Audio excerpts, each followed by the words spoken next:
What if I told you that the wisest figure in the tarot is the one we're taught to ignore?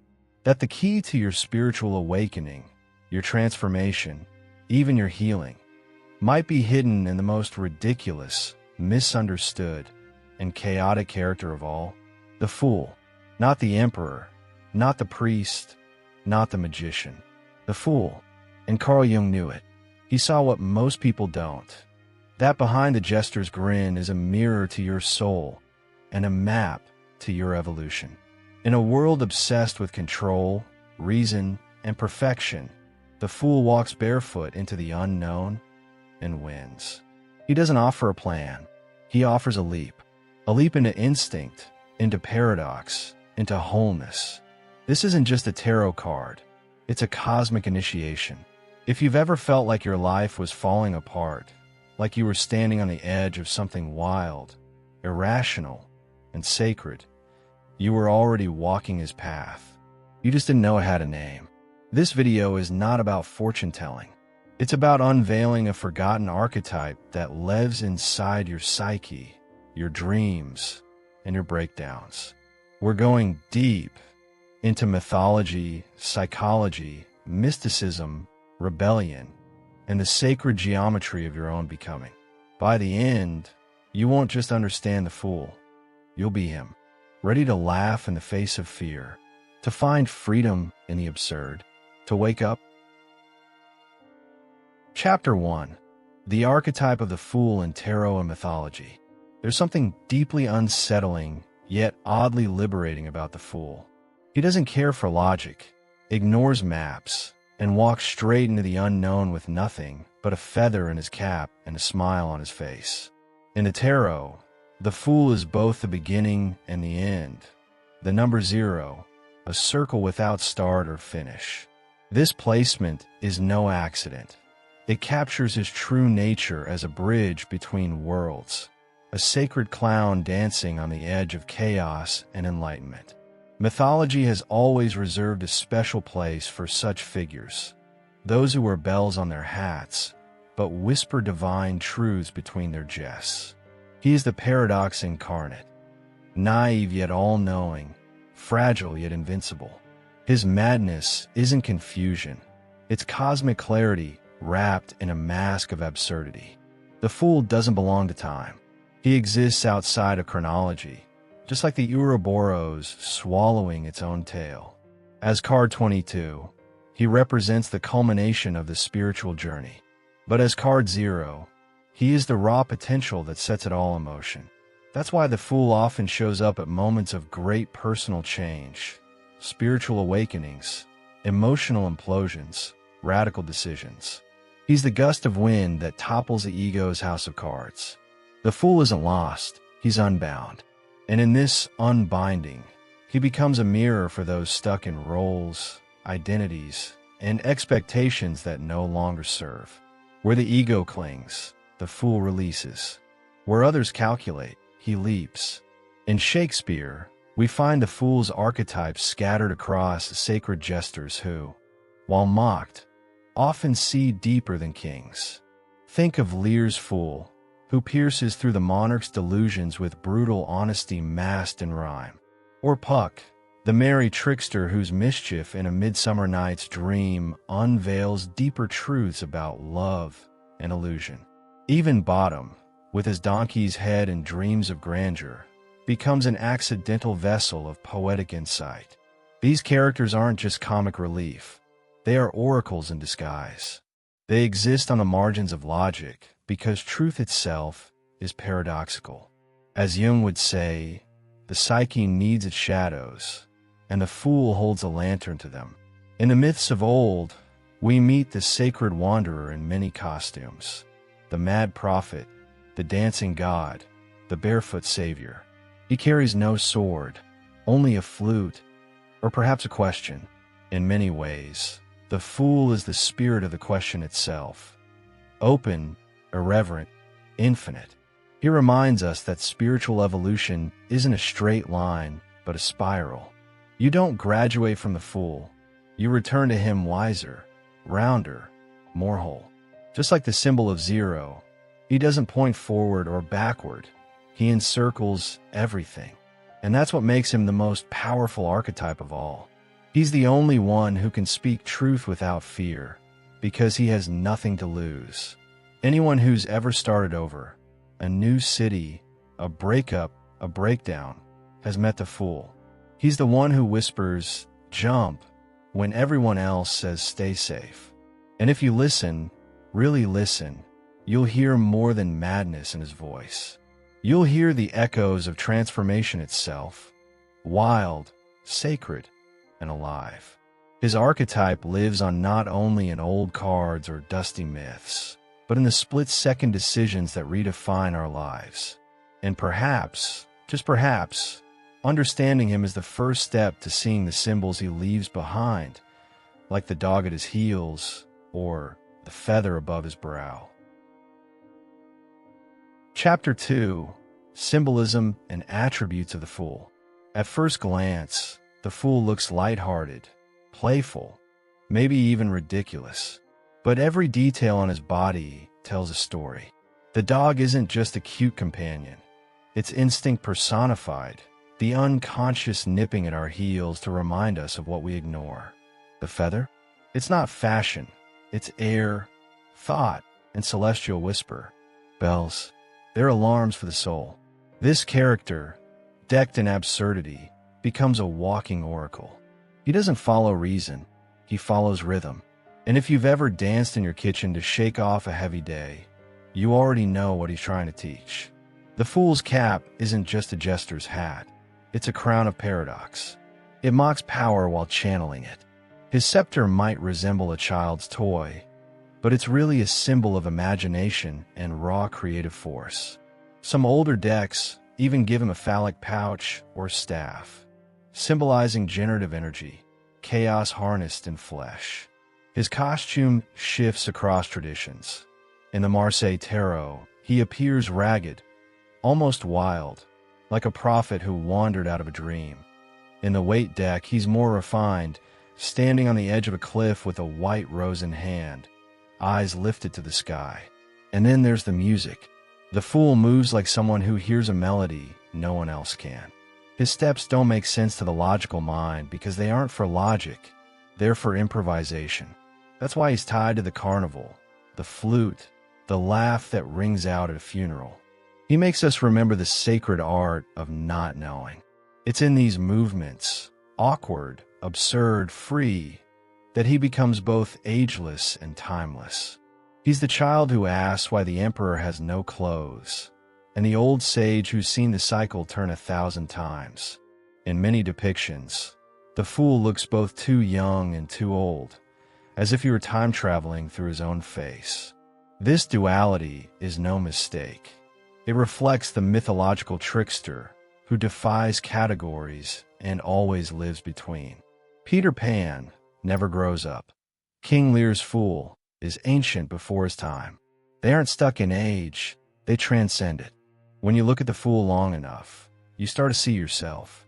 Not your polished, curated self, but the part that laughs when you trip, cries when you hear a certain chord, or feels everything at once when the wind hits just right. So what happens if you let yourself become a little foolish? Not reckless, but sincere. Try it. Put on music and dance barefoot. Speak a truth with no filter.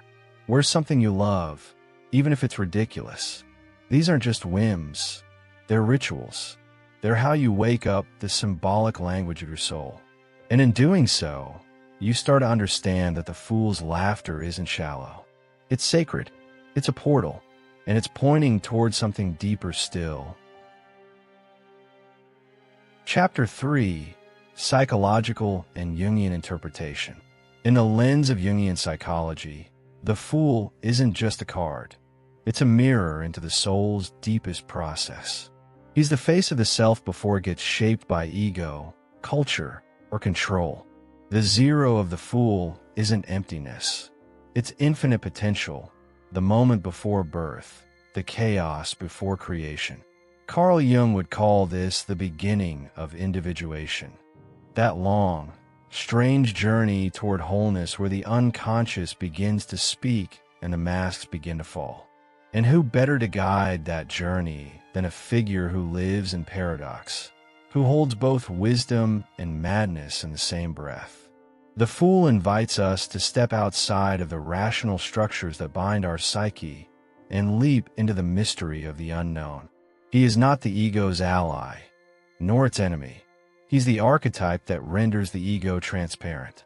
In shadow work, when we dive into repressed desires or confront uncomfortable truths, the Fool is there, laughing, dancing, daring us to take ourselves less seriously. You'll notice this in therapy or during introspective journaling. The moment you surrender the need to make sense, deeper truths bubble up. That's the Fool at work, turning the serious into the sacredly absurd. Jung believed that the self contains opposites. The Fool embodies this beautifully. He's both conscious and unconscious, instinct and intellect, chaos and order. He's the figure who makes it okay to fall apart, because in falling, we find a more authentic center. Just think of times when you've made a leap without certainty, a breakup, a career shift, a bold creative decision. That's not just courage, it's symbolic madness. And that madness, when embraced, often becomes transformation. As Jung said, the greatest and most important problems of life are fundamentally insoluble. They can never be solved, but only outgrown. That's why the Fool isn't naive. He's unencumbered. He hasn't yet been told what's impossible. His role in the psyche is to challenge certainty, to undermine dogma, to restore the instinctual wisdom we often suppress. He's the one who reminds you that laughing in the middle of a crisis might be the most psychologically advanced thing you can do. He invites you to trust your intuition, even when it feels irrational. And in doing so, you start to loosen the grip of the constructed self. You step into a greater reality, one not built on fear or control, but on presence and inner truth. Practical shadow work often begins when we dare to speak the unspeakable. Say it out loud. I don't know. I'm scared. I'm lost. These aren't failures. They're sacred entries into the psyche's deeper realms. When you do this in a journal, a dream analysis, or a spontaneous conversation with someone you trust, the Fool is standing there, winking. And just like that, the journey turns inward. But of course, where that leads, well, that's for the next chapter. Chapter 4. The Fool as Cultural Critic and Sacred Trickster. Every kingdom needs its fool, not just to entertain, but to unsettle. The court jester could mock the king, tell uncomfortable truths, and still keep his head. Why? Because the Fool wasn't bound by the rules of power. He danced outside them. In this space of sanctioned irreverence, the Fool becomes society's mirror, holding up absurdities and hypocrisies in plain sight. His laughter cuts deeper than a sword. Think of modern comedians like George Carlin or Dave Chappelle. Behind the jokes lies a sacred rebellion, a truth-telling wrapped in absurdity. That's the domain of the sacred clown. The archetype of the Fool doesn't just expose the emperor's nudity, he celebrates it. He points to the artificiality of social roles, institutions, and moral posturing. That's why he thrives in carnival culture, where everything is flipped. Peasants become kings, time dissolves, masks are worn and shed. It's not chaos for chaos' sake. It's structured transgression, a space where truth can breathe. We see echoes of this in the Saturnalia, Mardi Gras, or even internet meme culture, where satire becomes survival. The Fool reminds us, sometimes, to evolve spiritually, you have to break the rules with love. Beneath the laughter is wisdom. The Fool doesn't criticize from bitterness. He reveals from compassion. He reminds us that rigidity is the enemy of growth. That's why he dances, why he speaks in riddles. Humor disarms the ego. A sarcastic remark at the right moment can pop a mental balloon we've been inflating for years. Ever noticed how the most healing conversations happen when we stop pretending? That relief when someone says exactly what no one else dares to say, that's the fool's sacred gift. He doesn't destroy for destruction's sake. He dismantles illusion so truth can reassemble itself. In every tradition, we find his footprints. From Native American Hioka clowns to Zen masters like Ikkyu, the sacred trickster shows up to question, to provoke, to awaken. He doesn't speak from a pulpit. He flips the pulpit over. And in doing so, he equalizes. Kings, priests, beggars, all become human again in the face of the fool's laughter. That's what makes him dangerous to systems, but essential to souls. He brings balance through imbalance, order through disruption, clarity through chaos. His rebellion isn't violent, it's poetic. He undoes with grace what others built in fear. If you've ever laughed at something that felt too dark to face, if you've ever said the truth when you knew it would make things awkward, if you've ever dared to play in a world obsessed with seriousness, then you've already danced with the fool. And as we follow his steps deeper, we start to notice how often he hides in stories, myths, and children's tales. Chapter 5: Myth, Folklore, and Fairy Tales. The fool has many names across time and tale. Sometimes he's Parsifal, the innocent who stumbles his way into divine knowledge. Sometimes he's the Pied Piper, whose enchanting music leads both joy and tragedy. Other times, he's Peter Pan, forever young, delighting in mischief, escaping the weight of time. These figures aren't just whimsical. They're mythic manifestations of the archetype that dances between creation and destruction. They walk into the forest when others stay on the path.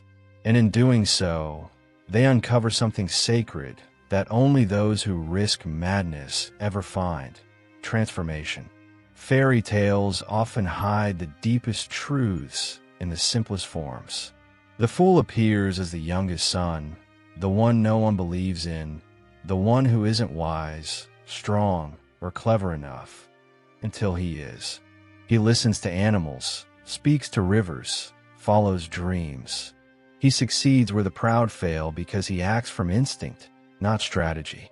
If you've ever made a life decision because it felt right, even when it didn't look right on paper, you've followed the fairy tale fool. He's the sacred idiot who becomes king, not by conquering, but by surrendering to what the world calls foolish. There's a divine madness to these stories that modern culture often misses. We're taught to seek control, predictability, linear success. But mythology sings a different tune. The sacred fool reminds us that sometimes the path to salvation looks like ruin, that the hero's journey may start with falling flat on your face.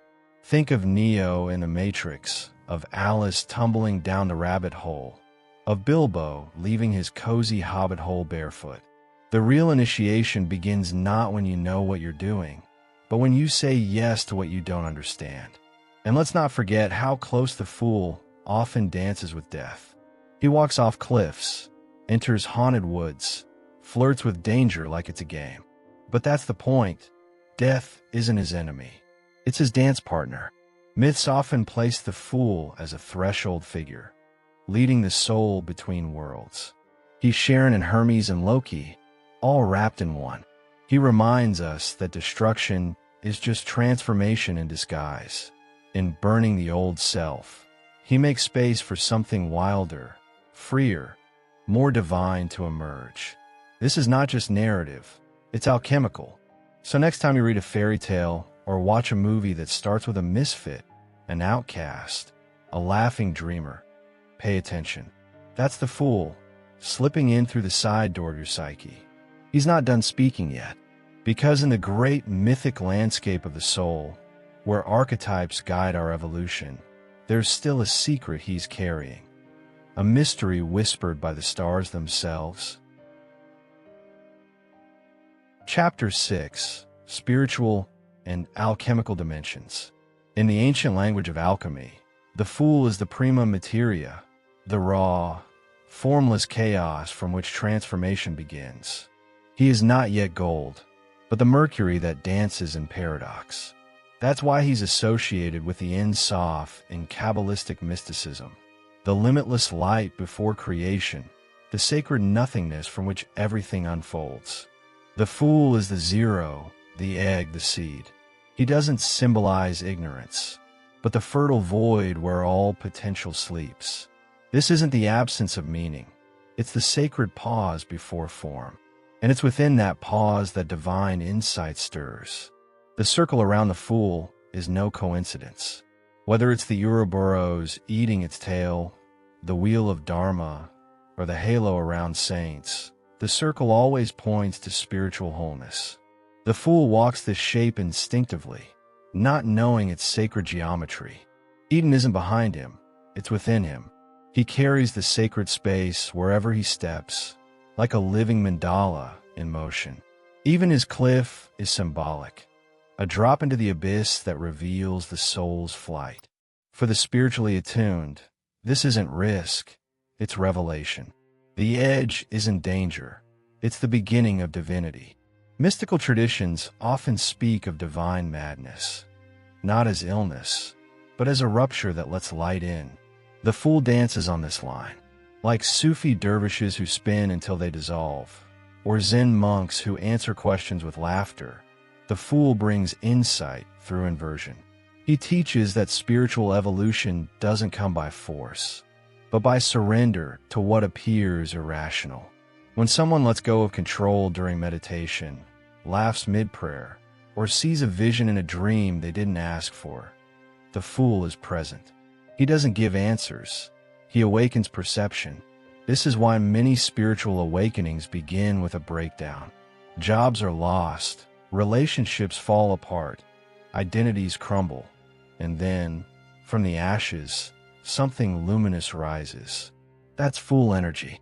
He doesn't wait for permission to enter your life. He arrives uninvited, like a breeze that blows your old reality away. And you either resist or you follow. Following looks like trusting signs, keeping dream journals, exploring tarot, studying mysticism or alchemy with childlike wonder. It's not about doctrine, it's about curiosity. And that curiosity opens doors no dogma ever could. If you've ever felt like your spiritual path wasn't making sense, like you were walking backwards through a fog, you weren't lost. You were walking with a Fool. And if you keep walking with heart open and eyes skyward, you'll find that what looked like chaos was actually sacred order in disguise. Chapter 7. Historical and Social Contexts. Throughout history, the Fool has worn many masks, but his role has always been the same: tell the truth no one else dares to. In medieval courts, jesters weren't just comic relief. They were licensed prophets. Cloaked in laughter, they exposed corruption, whispered warnings, and reminded rulers of their mortality. That scepter with a doll's head, it wasn't a toy.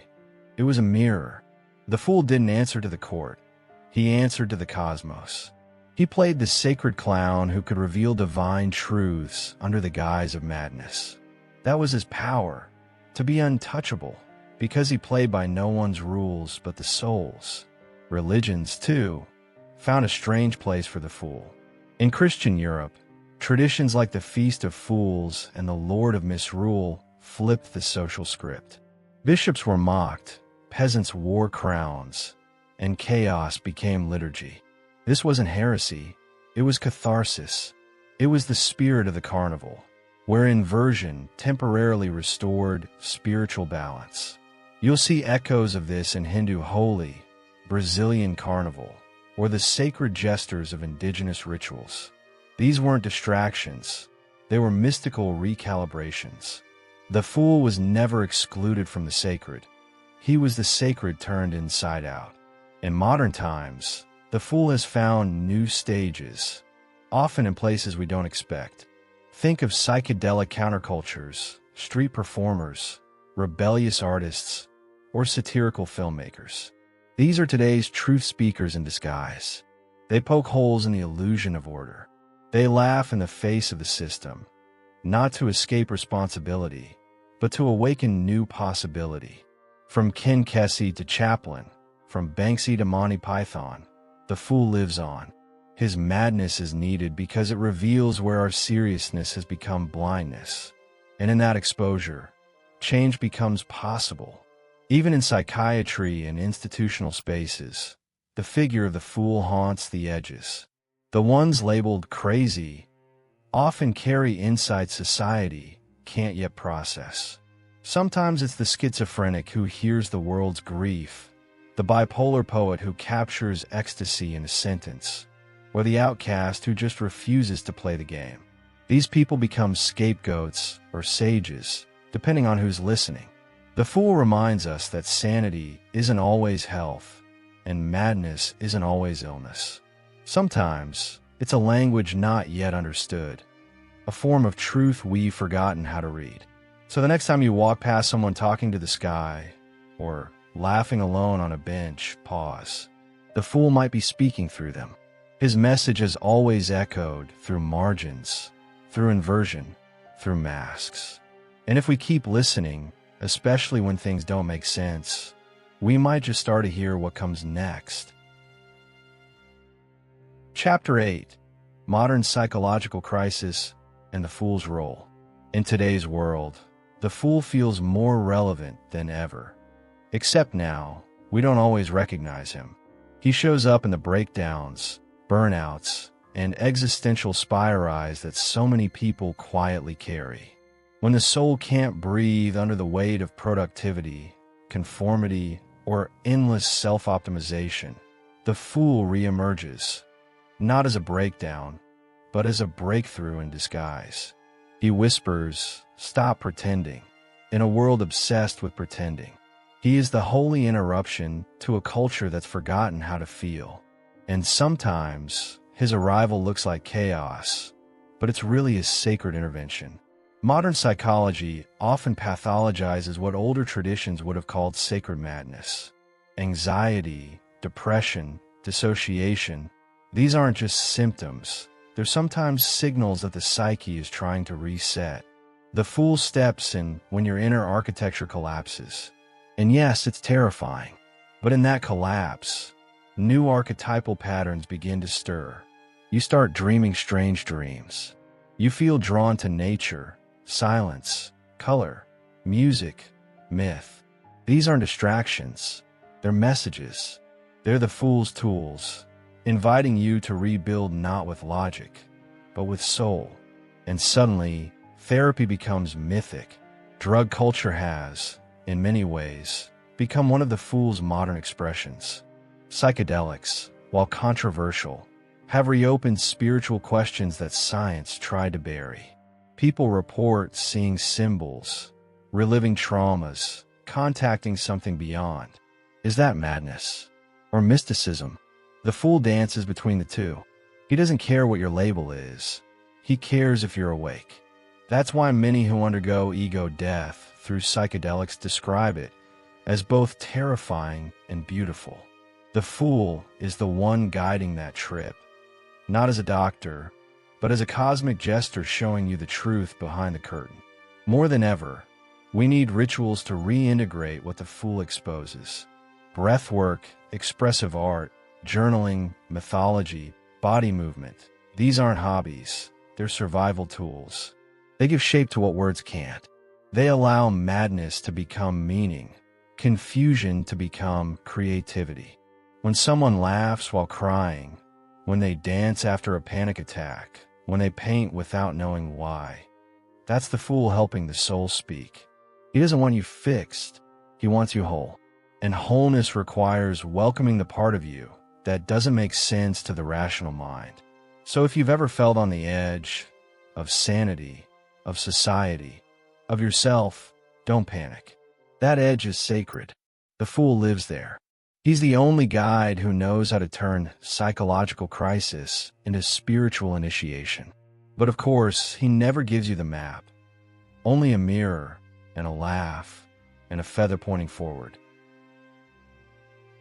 Chapter 9: Sacred Geometry and the Power of the Circle. The fool's number is 0, a symbol so simple, yet so profoundly cosmic. Unlike other numbers, 0 doesn't quantify, it encircles. It represents potential, the divine womb, the still point before movement. In sacred geometry, the circle is the most primal form, present in mandalas, halos, crop circles, and even the iris of your eye. The Fool steps inside this shape not just as a wanderer, but as a sacred symbol of wholeness. He reminds us that spiritual evolution isn't a ladder, it's a spiral. You don't climb toward the divine. You circle back inward until you remember you were all along. 0 isn't emptiness, it's fullness hidden in disguise. It holds everything and nothing at once, a paradox that only the Fool can embody. He teaches that life's deepest truths are circular. Birth to death, day to night, inhale to exhale. The square asks for control. The circle asks for surrender. That's why temples are round, why ancient stone circles like Stonehenge echo celestial rhythms. Artists like William Blake and mystics like Hildegard of Bingen knew this well. The divine doesn't dwell in straight lines. It pulses in arcs, in curves, in sacred return. And the Fool, barefoot and laughing, walks right into it. Architecture, numerology, and cosmic maps all echo the wisdom of the circle. Take the labyrinth, not a maze, but a path that folds inward toward the heart. Walking it is like meditating with your feet. Or consider the Enneagram, which plots personality types in a circle to reflect how traits evolve and integrate. These aren't new ideas. They're ancient technologies of the soul. The Fool uses them not with precision, but with play. He knows the divine doesn't always speak in doctrine. It hums in vibration, rhythm, and shape. And the circle is the pulse of the universe made visible. Even in modern life, circles hold ritual power. Sitting in a circle to share, to pray, to sing, it creates equality, intimacy, and connection. No one is above. No one is below. It's a return to the original geometry of unity. The Fool reminds us that this isn't just symbolic, it's energetic. Try drawing a circle around your journal entries, your art, your fears. You'll notice how that shape changes your perception. It invites wholeness. It whispers, you're not broken, you're becoming. And in that becoming, chaos turns to symmetry. The Fool's journey, traced in the air by an invisible compass, leads not to a destination, but to a center. And the closer you get, the more you feel the magnetic pull of something unspeakable, ancient, sacred. That pull doesn't stop. It keeps turning, like a will calling us toward what the Fool has always known. Chapter 10. Fool as Divine Catalyst and Evolutionary Agent. At the core of every spiritual awakening, there's a rupture, and the Fool is usually the one holding the match. He doesn't destroy for sport. He destroys because the old shell can't hold your soul anymore. That's his sacred task, to catalyze transformation through disruption. He comes laughing, often when you least expect, and tears down the illusions you didn't even know you had. In this way, he's not just a trickster, he's a teacher. Not the kind who gives answers, but the kind who makes you ask the right questions. And those questions, they burn, they shake, they evolve. The Fool acts as an evolutionary glitch in the matrix. He breaks the loop so a new pattern can form. In psychological terms, he interrupts conditioned behavior. In spiritual terms, he shatters false identities. You quit your job on a whim, move to a new city with no plan, start painting after 20 years. These aren't just crises. They're acts of divine rebellion. The Fool dances with chaos not to escape meaning, but to restore it. He is the spiritual defibrillator that jolts your soul back to life when numbness has taken over. And the shock? It's your first breath of freedom. But here's the paradox. The Fool isn't chaotic by nature. He carries balance within disorder. He's the one who teaches that destruction births creation, that loss invites expansion. In alchemy, this is transmutation. In myth, it's the phoenix rising. In tarot, It's the leap that makes the journey possible. The fool isn't afraid to fall because he knows the fall is part of the flight. And you're being asked to leap too, not just with your feet, but with your entire being. And that's not recklessness. That's sacred courage. Every spiritual tradition has a fool hidden in its teachings. Christ on the cross, Buddha laughing under the tree, Krishna playing his flute. These aren't just figures of reverence. They're archetypes of divine foolishness. They challenge, they play, they disrupt. And in doing so, they usher in new consciousness. The fool lives in every moment you dare to evolve. When you forgive someone who never apologized, when you trust after betrayal, when you love without proof. These aren't logical acts. They're alchemical acts. They change your frequency. They change the world. So when the call comes, whether in a dream, a strange coincidence, or a sudden urge to change everything, don't silence it. That's the fool. He's not just calling you out of your comfort zone. He's calling you into alignment, into the unknown, into the next octave of your becoming. Conclusion. Will you keep walking the same linear path? So now the mask is off. The fool wasn't foolish after all. He was your guide in disguise. But what will you do with this knowledge? Will you keep walking the same linear path? Or will you dare to leap sideways into the unknown? The question isn't whether the fool is real. The question is, where is he showing up in your life right now? In your chaos? In your dreams? In that strange pull you've been ignoring?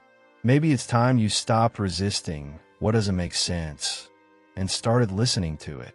What if your breakdown was really an initiation? What if that sudden desire to change everything wasn't madness, but clarity trying to get through? You don't need to understand the whole journey. Just take the first irrational, sacred, heart-led step. Maybe it's finally picking up that old paintbrush. Maybe it's ending that dead relationship. Maybe it's trusting a part of yourself that's never made sense, but has always felt true. The fool's path won't give you guarantees. It gives you freedom. So here's your mirror, your feather, your edge. What happens next is entirely up to you. Are you willing to dance with divine madness, embrace the absurd, and walk the spiral instead of the straight line? Because the fool already lives within you, waiting for you to stop asking why and start saying yes. If this journey stirred something in you, don't walk away quietly. Hit that subscribe button, ring the bell, and stay with us. There's a whole archetypal world still to unlock, and this was just the beginning.